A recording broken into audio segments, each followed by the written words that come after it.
नमस्कार श्रोते हो. कथा वाङ्मय या यूट्यूब चॅनलवर मी मंदार मधुकर तुम्हा सर्वांचे मनापासून स्वागत करतो. श्रोते हो, मी स्वतः लिहिलेली एक कथा आज तुमच्यासमोर सादर करत आहे. कथेचे नाव आहे परतीचा प्रवास.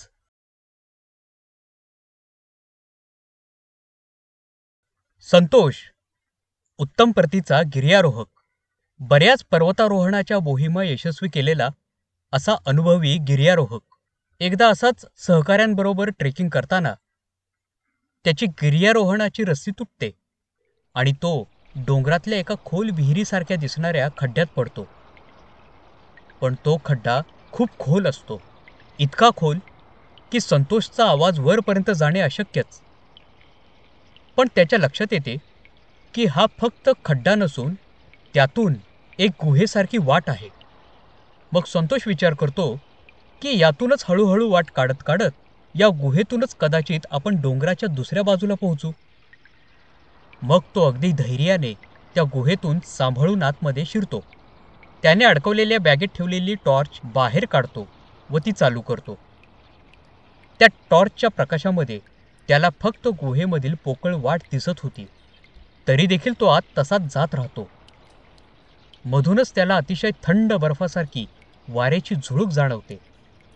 ती झुळूक इतकी थंड असते की जणू काही अंगावर बर्फाची अख्खी बादली ओतावी, इतकी ती थंड झुळूक असते. या घटनेने संतोष बराच आतून घाबरतो, तसेच त्याच्या मनात एक प्रकारचे कुतूहलही जागे होते. तरी देखील तो तसाच पुढे जात राहतो.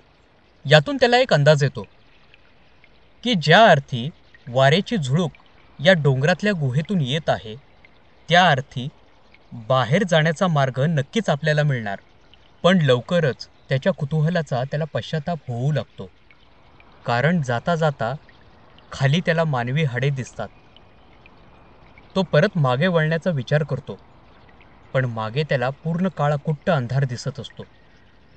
आता त्याला कळून चुकते की आपण आता वाट पूर्णपणे चुकलेलो आहोत. पण आता खूप उशीर झालेला होता आणि तो त्या जागेवर फार वेळ थांबू शकत नव्हता. त्यामुळे तो तसाच पुढे चालत राहतो आणि आता तो विचार करतो की जास्तीत जास्त काय होईल. कदाचित काही कारणाने मृत्यू तरी होईल, अथवा खरंच आपले नशीब बलवत्तर असेल तर नक्कीच यातून बाहेर पडण्याचा रस्ता मिळेल.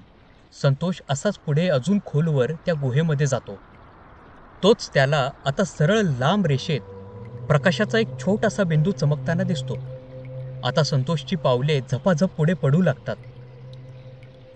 जसा जसा संतोष पुढे पुढे जाऊ लागतो तसा तो प्रकाशाचा बिंदू मोठा मोठा होऊ लागतो.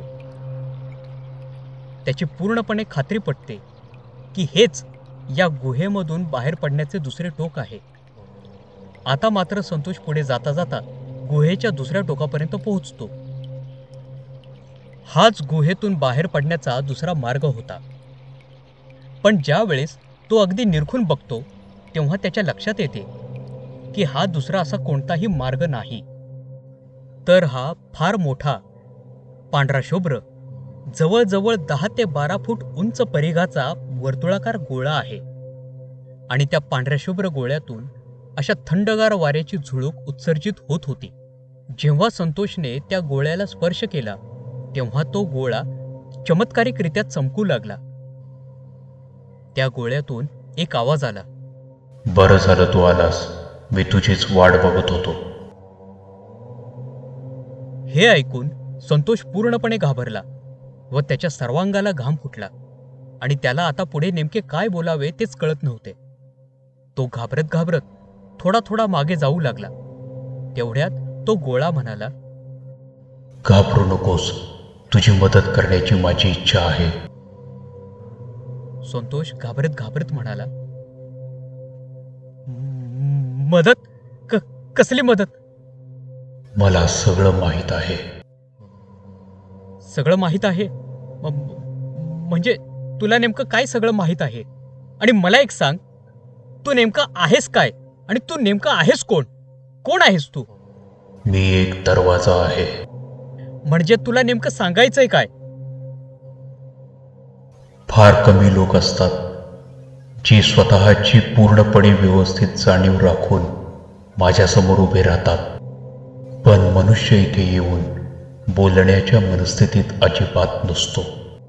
असा सहजासहजी माझ्याशी कोणीही वार्तालाप करू शकत नाही. तू इथपर्यंत पोहोचशील अशी मला अपेक्षा अजिबातच नव्हती. पण ठीक आहे, तू आता इथपर्यंत आलेला आहेस याचा मला आनंदच आहे. तसा मी तुम्हा सर्व माणसांमध्ये एक समानच आहे. पण कुणीही माझ्याकडे बघत नाही. बऱ्याच जणांना माझे ज्ञान नाही. तसं पाहिलं तर मी सर्वात जास्त दुर्लक्षित असा घटक आहे. तुझी नेमकी काय बडबड चालू आहे मला माहीत नाही, पण मला इथून बाहेर जाण्याचा रस्ता सांग. आता तुला बाहेर पडण्यात काही अर्थ नाही. तू आता माघारी फिरू शकत नाहीस. म्हणजे तुला नेमकं म्हणायचंय काय? इथे आलेला व्यक्ती परत माघारी जाऊ शकत नाही. हे बघ, माझं नीट ऐक. माझे मित्र बाहेर माझी वाट बघत असतील. मला इथून बाहेर जायचं आहे. मला लवकर बाहेर पडण्याचा रस्ता सांग. तेवढ्यात संतोषला त्याच्या डोक्यावर काहीतरी ओले पाण्यासारखे जाणवते. तो डोक्याला हात लावतो. त्याच्या हाताला काहीतरी ओले जाणवते. तो आपल्या टॉर्चने बघतो तर त्याच्या हाताला रक्त लागलेले असते. हाताला लागलेले रक्त बघून तो अजूनच घाबरतो. हा काय प्रकार आहे? काय चाललंय हे? तेच तुला सांगण्याचा प्रयत्न करतो आहे. आता आहे ती परिस्थिती मान्य कर. ए तू तू तू खरं सांग, मला नेमकं काय झालंय मला? ठीक आहे, मी सांगण्याचा प्रयत्न करतो. आतापर्यंत जे काही घडलं आहे ते थोडक्यात मला पुन्हा सांग. काही नाही. मी ट्रेकिंग करत होतो आणि ट्रेकिंगची दोरी तुटली आणि मी खोल दरीत डोंगरातील एका खड्ड्यात पडलो. मला या खड्ड्यातील गुहेतून बाहेर जाण्याचा मार्ग सापडला म्हणून मी सध्या चालत इथपर्यंत आलो. ज्या वेळेस तू त्या दरीमध्ये पडलास तेव्हा तुला काही जाणवले का? हो, जाणवले. म्हणजे मला माझ्या शरीरामध्ये फार तीव्र वेदना जाणवल्या होत्या. मी थोडा वेळ त्या वेदनेमध्येच कण्हत राहिलो आणि नंतर शरीरातील सर्व वेदना आश्चर्यकारकरित्या बंद झाल्या आणि एक कमालीची शांती मला अनुभवायला आली आणि एक वेगळ्याच प्रकारचा थंडावा माझ्या संपूर्ण शरीरात मला भासू लागला. सुरुवातीला उभे राहताना मला माझे शरीर खूप जड झाल्यासारखे जाणवले, पण नंतर अचानक मला सर्व काही हलके हलके जाणवू लागले आणि जणू काही मी हवेमध्येच तरंगतोय की काय असे मला जाणवू लागले. आणि मग मी चालत चालत इथे आलो. तू जे काही सांगितले आहेस ते अगदी बरोबर सांगितले आहे. कारण की माझ्यापर्यंत येताना जगातील प्रत्येक माणसाला हाच अनुभव येतो. जगातील प्रत्येक माणसाला म्हणजे? सांगतो मी, पण मला एक सांग, तू नक्की माझ्यापर्यंत चालतच आलास ना? हो. म्हणजे काय, मी चालतच आलो. आता तूच म्हणालास तुझे शरीर हलके झाले होते. हो हो म्हणालो होतो. मग तू खरंच चालत होतास का? म्हणजे? तू इथं चालत आलेला नाहीस. तू इथं हवेच्या माध्यमातून, थोडक्यात सांगायचं तर तरंगत तरंगत माझ्यापर्यंत पोहोचलास. छे, काहीतरीच काय. तुझ्या डोक्याला एक जखम झालेली आहे. त्यातून रक्त वाहत आहे. त्याच्या वेदना तुला होत आहेत का? नाही. कारण तू तुझ्या शारीरिक रूपात माझ्यापर्यंत आलेला नाहीस, तर तू तुझ्या सूक्ष्म शरीराच्या रूपात म्हणजेच आत्म्याच्या रूपात माझ्यापर्यंत आलेला आहेस.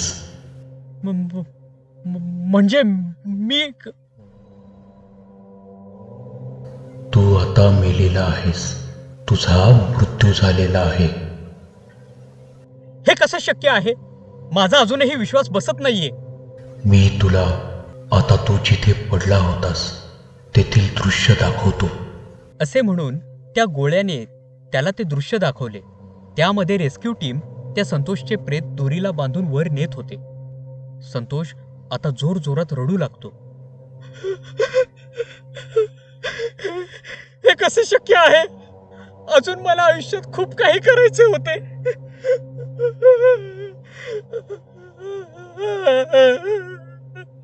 संतोषच्या आयुष्यातील प्रत्येक क्षण चित्रफितीप्रमाणे त्याच्या डोळ्यासमोरून जाऊ लागतात.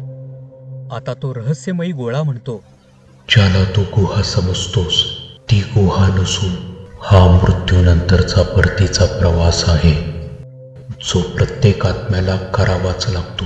आता तू केलेल्या चांगल्या वाईट कर्मानुसार तुला पुढील मार्गक्रमणा करावी लागणार आहे.